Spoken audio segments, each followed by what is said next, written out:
Can't believe I got this for just 20 bucks off of Marketplace. I mean, there's no engine, but... Well, winter is upon us once again up here in Sweden, and we have like the longest driveway you have ever seen, and I'm sick of shoveling all that snow. So I figured, hey, let's pick this up off of Marketplace, restore it, add some electric motors. There's no engine on it right now. Add some electric motors, and hopefully by the end of this video, we'll have a functional snowblower. Check this out, these two belt wheels, one going to the drivetrain moving this forward, and the other one going to the actual snow accumulator, let's call it. So that means when we turn this, the snow accumulator rotates. Well, the problem is that I don't have a motor strong enough to power both. Before that though, we can remove everything we don't need, which is going to be a lot. It was mostly cables, the old starter battery, and a lot of nuts and bolts that I could remove. This part is responsible for guiding the snow, and it only had one bracket holding it instead of three, so I cut the last one off and 3D printed new ones that you will see later on in the video. Before trying to paint this thing, it was covered with a little bit of everything. The previous owner told me it had been standing outside for the past 2 years, so it was definitely time for a good wash. The paint is a very resilient lacquer paint, you know what I mean. Bright yellow, and the snowblower accumulator get the same treatment, but with black paint instead. It looks fantastic. Okay, back to the snow guide. I greased up the part on which it rotates, and here are the 3D printed attachments that kind of sandwich the two parts and keep it in place.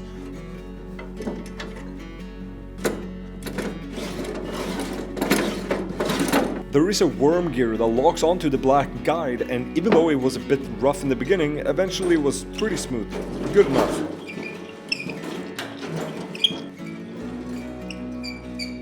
So I moved on to removing the welded bolts. I needed a flat surface to mount the motors, so they had to go.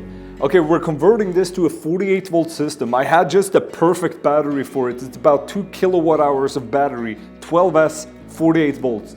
Now this is the motor for the wheel drive. It's a ridiculously powerful motor with a 3D printed pulley. I hope it's large enough to make enough traction, friction for the belt not to slip. We'll see what happens later on.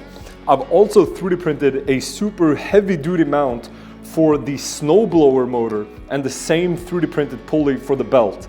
And I have also made it so that you can adjust the height of the motor to tension the belt. Now that's going to be the three main components to make this work.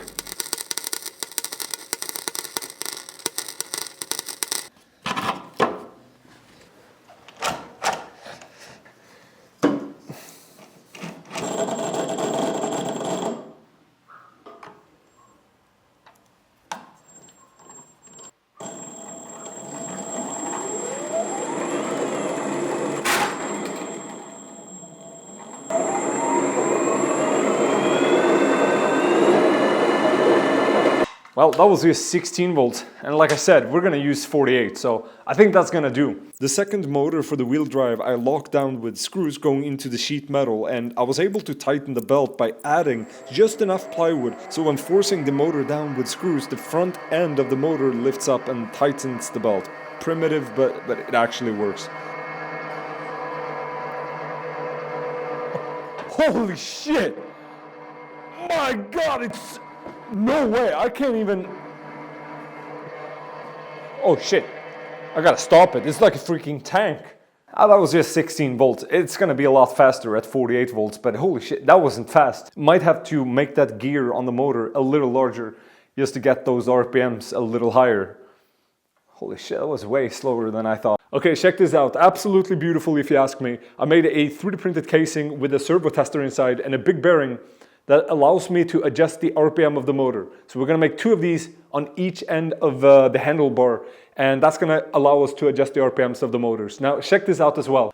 I just knew I had to do something about this, you guys. I didn't like the leverage arm of this motor. Whenever I would tension the belt, the motor would sag down. It probably wouldn't happen if the motor mount was made out of metal, but it is what it is. I decided to 3D print a holder for a bearing that holds up the shaft, and now the motor spins just like a cat. It goes together super quick. You take the little knob that's on the potentiometer and you press fit it onto this. Then we take the servo tester, push it on, take a spacer, screw the servo tester in place. And then we take this and put it into the casing that allows us to mount it to the handlebar.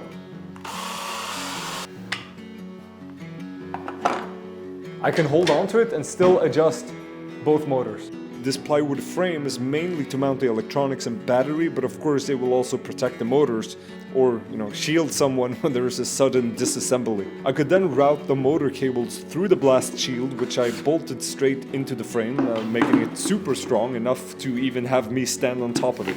But how about the speed controllers, you might ask? Well, there is one large and a smaller one for the wheel drive. The snow accumulator motor draws way higher amperage. From the servo tester, there is a shielded wire going to the electric speed controller's RC wire, which is how the RPM is controlled.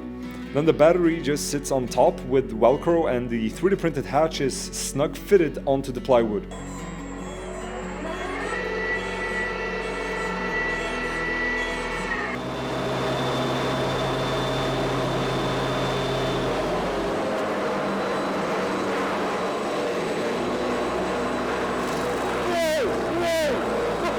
No way, this is gonna work. We gotta try that again.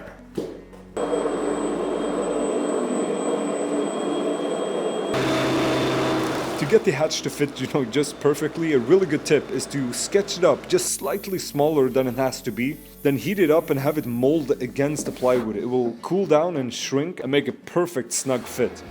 Yes, we finally got snow. It's been a minute, it's been many weeks since the last clip. I haven't been able to test it at all, except with that paper that you just saw. Now we finally got some snow.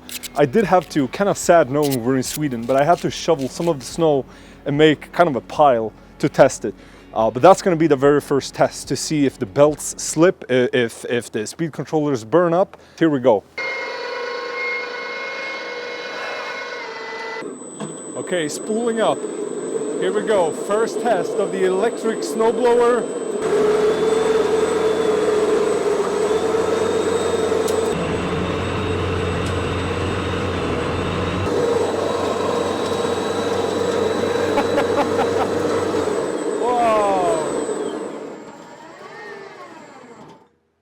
That was so awesome. Haven't quite gotten the controls figured out.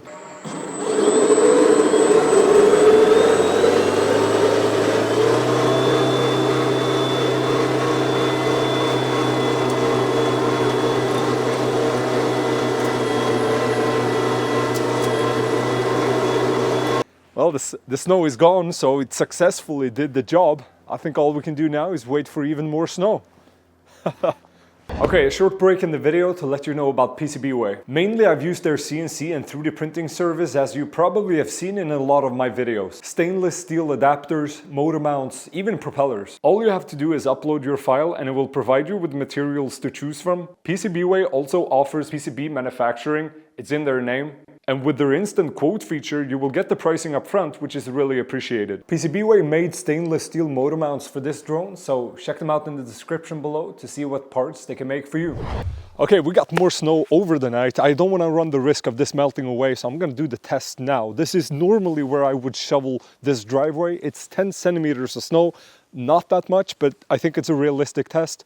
Let's see if the battery lasts this entire driveway. That's really the goal that I'm trying to reach. Here we go.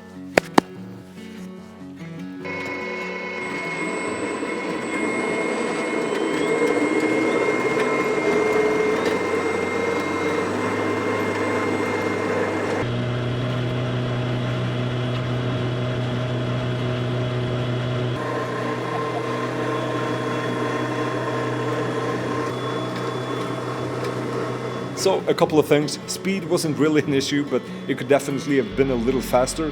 Pretty easy to solve, to just print that gear with a larger diameter. It threw the snow, I want to say, about 5 to 8 meters around that ballpark, which isn't bad, but it's on the lower end of the spectrum.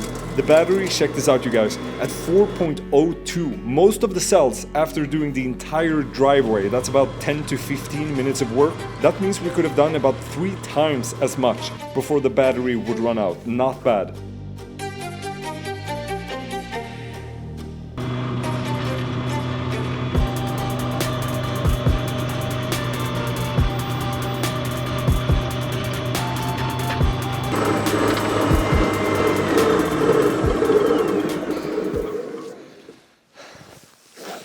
Cool, it works.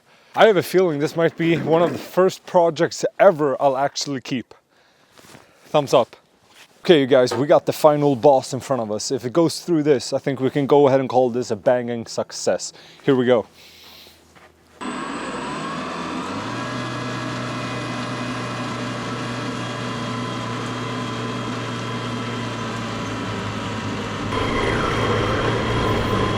Slow and steady wins the race.